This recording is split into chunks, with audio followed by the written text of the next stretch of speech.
Hello everyone, my name is Sadhwani Bhavesh and I am founder and CEO of BA Investments। मेरे channel में आप सभी लोगों का स्वागत है। So guys, आज मैं एक ऐसा टॉपिक लेके आया हूँ जो बहुत ही कॉमन है बट बहुत ही मिसअंडरस्टूड है। इसके पहले हम आगे बढ़ें, अगर आपने मेरे चैनल को सब्सक्राइब नहीं किया तो please subscribe it. So let's move ahead guys. Today the topic of our video is what are horizontal supports and resistances. So उससे पहले मैं आप सब लोगों को ये समझा दूं कि सपोर्ट और रेजिस्टेंसेस होते क्या हैं। सपोर्ट बेसिकली एक ऐसी पॉइंट होती है जहां पे एक पर्टिकुलर स्टॉक को एक पर्टिकुलर प्राइस पे बहुत सारे ट्रेडर्स और इन्वेस्टर्स बाय करते हैं। क्योंकि उनको लगता है कि वो स्टॉक वो पॉइंट पे चीप है और वैल्यूएबल है। सिमिलरली विद द रेजिस्टेंसेस, जहाँ पे एक पर्टिकुलर प्राइस पे एक पर्टिकुलर स्टॉक को बहुत सारे बड़े ट्रेडर्स और इन्वेस्टर्स समझते हैं कि वो स्टॉक ओवर वैल्यूड है, तो वहाँ पे वो लोग सेल करते हैं। So basically support is a point जहाँ पे बहुत सारे बायर्स मिलते हैं एक पर्टिकुलर स्टॉक को, और रेजिस्टेंस इज़ अ पॉइंट जहाँ बहुत सारे सेलर्स मिलते हैं एक स्टॉक को। So let's move ahead. There are two types of supports and resistances, one is horizontal, one is vertical. Vertical को हम जनरली ट्रेंड लाइंस भी बोलते हैं। अब बहुत लोग ये समझते हैं कि ट्रेंड लाइंस हॉरिजॉन्टल लाइंस से ज़्यादा एक्यूरेट होती हैं, उनकी एक्यूरेसी रेशो ज़्यादा होती है या ज़्यादा रिलायबल होती हैं, बट दैट इज़ रॉन्ग। मेरे एक्सपीरियंस के हिसाब से and what ever technical books I have read, horizontal lines की एक्यूरेसी और रिलायबिलिटी ट्रेंड लाइन से बहुत ज़्यादा होती है। सो आज के हमारे वीडियो में हम लोग कवर करेंगे what are horizontal supports and resistances. Verticals मैं एक अलग वीडियो बनाऊंगा, तब मैं उस टॉपिक को कवर करूंगा। So let's move ahead.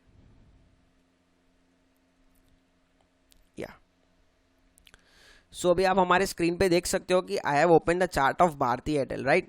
सो ये एक basically just a second, so ये एक बेसिकली एक सिंपल सपोर्ट या रेजिस्टेंस लाइंस आप जो भी मान लो, ये वो है।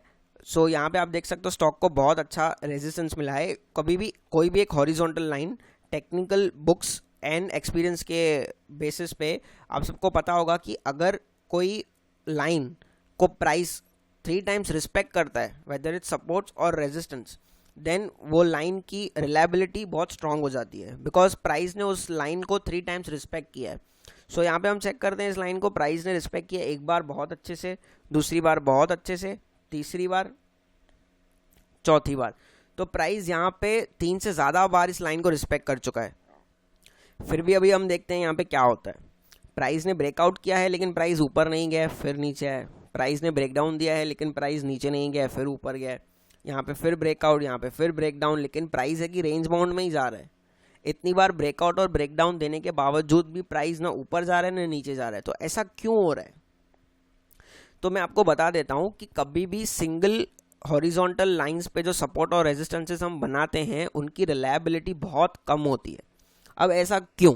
बिकॉज जब भी कोई एक बहुत बड़ा इन्वेस्टर या ट्रेडर कोई भी पर्टिकुलर स्टॉक बाय करता है या सेल करता है, वो सिंगल प्राइस पे नहीं करता है, वो एक रेंज में करता है। वो सिंगल प्राइस पे होगा ही नहीं। बिकॉज अगर मेरे को 1 करोड़ भारतीय एयरटेल के 1 करोड़ शेयर्स बाय करने हैं, तो क्या मैं सारे के सारे 1 करोड़ के 1 करोड़ शेयर्स मेरे जो ये मैंने लाइन बनाई है 570 उस पर ही मेरे बाय सेल हो जाएंगे?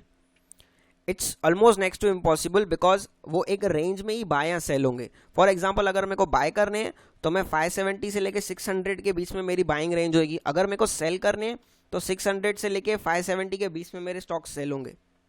वो लोग कभी भी एक ही प्राइस पे सारे शेयर्स बाय या सेल नहीं होते हैं, स्पेशली ह्यूज क्वांटिटी।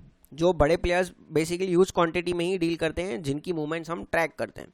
सो ये बहुत ही कॉमन सेंस और बेसिक चीज़ें लोग नहीं समझते। तभी वो लोग जब भी सिंगल हॉरिजॉन्टल सपोर्ट्स और रेजिस्टेंस ड्रॉ करते हैं तो वो फेक ब्रेकआउट्स और ब्रेकडाउन्स में स्टक हो जाते हैं।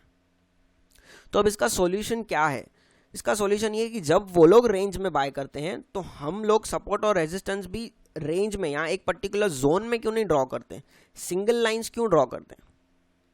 अभी आप लोग बोलोगे क्या पता वो बायर, अगर जो बहुत बड़ा बायर है उसने लिमिट ऑर्डर डाल के रखा हो कि 570 पे ही जब भी बाय प्राइस आएगी तो ही मेरे बाय होने चाहिए। अगर जिसको 1 करोड़ शेयर्स लेने हैं, आप कॉमन सेंस लगाइए, मीन्स उसको पता है कि कुछ बहुत बड़ा अपकमिंग अनाउंसमेंट या इवेंट आने वाला है, तो वो बोलेगा मैं जल्दी से जल्दी जितने से जितने शेयर्स ले सकता हूँ मैं लूँ।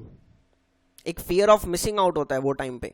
तो वो क्या करेगा? वो एक ही प्राइस के लिए वेट नहीं करेगा, वो क्या बोलेगा कि अगर 25% का मूव आने वाला है स्टॉक में तो मैं 2% का बफर रख दूंगा, मेरे को 2% के रेंज में बाइंग होएगा तो भी मेरे को चल जाएगा, because still I will be earning 23%। वो लोग बड़ी पिक्चर देखते हैं।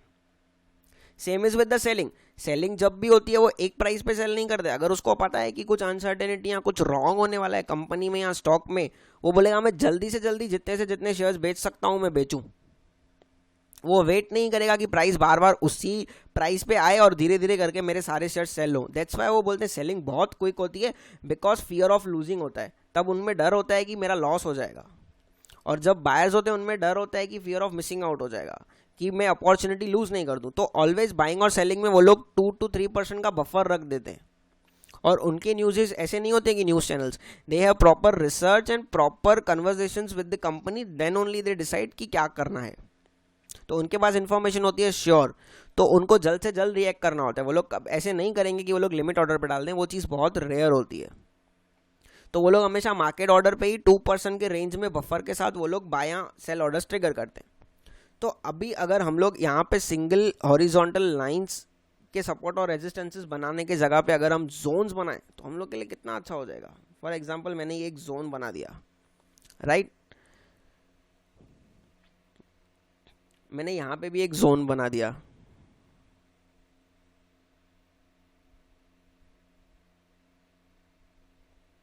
ये एक जोन है मेरे सपोर्ट का, ये एक जोन है मेरे रेजिस्टेंस का। अगर मैं ये एक लाइन बनाऊंगा ना जिस दिन, तो आप लोग को क्या लगेगा, ये लाइन 3 बार रिस्पेक्ट हो चुकी है, यहाँ पे एज अ सपोर्ट एंड यहाँ पे एज अ रेजिस्टेंस। तो जब भी ये ब्रेकआउट देगा तो मैं बाय कर लूंगा, but that will be a trap. वो प्रॉपरली तब ब्रेकआउट देगा जब ये वो पूरी रेंज को उड़ा देगा। अब ऐसा क्यों? फॉर एग्जाम्पल अगर उसने 2% के बफर या रेंज रख के उसने सेल किया है, ठीक है, यहाँ से समझो उसने सेलिंग चालू की है लेके यहाँ तक, तो उसका एवरेज होता है इसके बीच में, राइट। तो वो लोग क्या करते हैं, जानबूझ के आपको ब्रेकआउट देते हैं, बिकॉज उनको ह्यूज क्वांटिटी सेल करने के लिए सामने बायर चाहिए, राइट। तो वो लोग, उनको ह्यूज क्वांटिटी सेल करने के लिए बायर चाहिए, तो वो लोग आपको ब्रेकआउट देते हैं ताकि आप लोग आओ और बाय करो। और वो लोग ब्रेकआउट भी वो पोजीशन तक देते हैं जहां से उनका लॉस स्टार्ट नहीं हो। फॉर एग्जांपल अगर उन्होंने एक रेंज में बाय की है तो उनकी एक एवरेज सेलिंग प्राइस होती है, राइट, या उनकी एक एवरेज बाइंग पॉइंट होगी जहां पे वो लोग ने एक जोन में बाय किया होगा। तो वो लोग को वो एवरेज डिफाइन करना होता है, वो लोग को 590 डिफाइन नहीं करना है।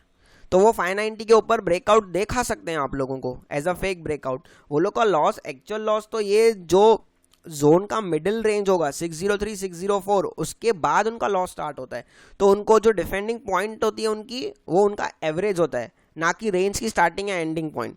तो जो स्टार्टिंग पॉइंट है वहां तक वो लोग आपको अट्रैक्ट कर सकते हैं ताकि आप लोग आओ और वो लोग सेल करें, बिकॉज उनके सेलिंग के लिए आपकी बाइंग करना जरूरी है, अदरवाइज वो लोग को एग्जिट नहीं मिलेगी। Similarly is with the buying. अभी फॉर एग्जाम्पल स्टॉक प्राइस यहाँ तक आते हैं, उसके बाद फिर ऊपर चले गए 3-4 बार, वो जोन में बायर्स थे, लेकिन यहाँ पे कोई बंदा होता वो बोलता ब्रेक डाउन हो गया है तो यहाँ से स्टॉक नीचे जाना चाहिए, तो क्यों नहीं जा रहा है? बिकॉज ये एक पूरा जोन है और उसको उसका एवरेज डिफाइन करना है। जिस दिन उसका एवरेज और ये जो एंडिंग पॉइंट है जोन का, जिस दिन वो हो जाएगा उसके बाद ही आपको डाउनफॉल का मूवमेंट मिलेगा। उसके पहले स्टॉक के अंदर टग ऑफ वॉर चलती रहेगी बायर्स और सेलर्स की। ये देखिए, ये उसने जोन उड़ाया, उसके बाद ही आपको एक अच्छी मूव दी है उसने। सो उसके टाइम पे जोन में उनके टग ऑफ वॉर चल रहा था बायर्स और सेलर्स का। जोन निकल गया मींस सेलर अभी प्रॉपरली डिफीट हो गया, उसका एवरेज भी गया है, उसका एंडिंग सरफेस भी गया है, means now he is gone. उसके बाद प्राइस आपको मूवमेंट देगा। So that's the thing. Same thing happened in IndusInd bank. Let me share with you guys. IndusInd bank, this is the thing I have traded, okay. So यहाँ पे एक बार respect हो गया, यहाँ पे एक बार रिस्पेक्ट हो गया, यहाँ पे भी रिस्पेक्ट हो गया, लेकिन आप लोग देखोगे ना सब लोग, तो ये रिस्पेक्ट होने के बावजूद भी ऐसा क्यों? मतलब यहाँ पे ब्रेकआउट दिया लेकिन प्राइस ऊपर नहीं गया, यहाँ पे ब्रेकडाउन दिया लेकिन नीचे नहीं गया, यहाँ पे भी ब्रेकडाउन दिया लेकिन नीचे नहीं गया, यहाँ पे भी ब्रेकडाउन, यहाँ पे भी ब्रेकआउट दिया लेकिन नीचे नहीं गया। अभी यहाँ पे बहुत लोग आते हैं सेट वॉल्यूम। अभी क्या आपको ये हाई वॉल्यूम ब्रेकआउट नहीं दिख रहा है? हाई वॉल्यूम ब्रेकआउट दिया तो भी स्टॉक प्राइस ऊपर नहीं गया, उल्टा नीचे आ गया। ऐसा क्यों? ऐसा इसीलिए बिकॉज उसने पूरा जोन नहीं उड़ाया था। एक स्टॉक में मूवमेंट आने के लिए पूरा जोन उड़ना कंपलसरी है। अभी जोन मींस जो भी दो स्ट्रॉन्ग रेजिस्टेंस पॉइंट्स होती हैं या जो स्ट्रॉन्ग बाइंग पॉइंट्स होती हैं उसको हम जोन बनाते हैं। जैसे मैंने दो अच्छी सेलिंग पॉइंट्स को कंबाइन करके एक जोन बनाया। अभी ये इसी जोन में टग ऑफ वॉर उनका चलता रहा। जिस दिन उसने जोन के बाहर क्लोजिंग दिया, जोन के बाहर ब्रेकआउट दिया, उसके बाद स्टॉक में मूवमेंट आया more than 20%। This is the trade I have done. आप लोग मेरे ट्विटर हैंडल पे जा सकते हो, साधवानी भावेश या BA इन्वेस्टमेंट्स @07। ये 29% का मूव था अप्रॉक्सीमेट स्टॉक में जोन ब्रेकआउट होने के बाद। मैंने 523 पे बाय किया था, 620 के 625 के आसपास मैंने क्लोजिंग दी थी इंडसइंड बैंक में। सो आप लोग को जब भी आप जोन्स फॉलो करोगे instead of single horizontal lines and supports, आप लोग बहुत सारे फेक ब्रेकआउट्स और ब्रेकडाउन से बच जाओगे। I would so this is the thing many professionals use. बहुत सारे एमएचओस को नहीं पता होता है, वो लोग अभी तक सिंगल हॉरिजॉन्टल लाइंस पे ही वर्क करते हैं, बट जो सारे प्रोफेशनल्स हैं वो ये चीज़ ही यूज़ करते हैं जोन्स, बिकॉज उनके पीछे उनका लॉजिक मालूम है and that is a very very good logic and a valid point. ये भी मैंने चीज़ बहुत सारे अपने एक्सपीरियंस के बाद सीखी है। बहुत सारे प्रोफेशनल से जब मैं मिला हूँ उसके बाद मुझे पता चली है ये चीज़ें जल्दी कोई नहीं सिखाता है। But my YouTube channel is like that कि मैं खुद के ट्रेडिंग और इन्वेस्टिंग पे बहुत सारा ध्यान देता हूँ, जहाँ से मेरा मेन इनकम सोर्स है। मैं बहुत रेयरली मेरे को टाइम मिलता है और लगता है कि मुझे बहुत सारी चीज़ें ऐसी हैं जो ट्रेडिंग या इन्वेस्टिंग कम्युनिटी को हेल्प कर सकती हैं, तो वो वीडियोस मैं अपलोड करता हूँ। इसलिए मेरे चैनल पे कम वीडियोस आते हैं, but I make sure all those videos are quality videos and genuine content according to my experience and according to what I have learned from many professionals and books. So that's the thing, guys. I would request you all, instead of using single horizontal lines and supports, go for zones. आप बहुत सारे fake breakouts और breakdowns से बच जाओगे and you guys know the logic, because nothing happens on a single price, everything happens in a range and they need to defend, और वो लोग जो है उनको अपना average defend करना होता है। So thank you so much guys for patient listening. Please subscribe my channel and please hit the like button if you guys like the video. Thank you so much.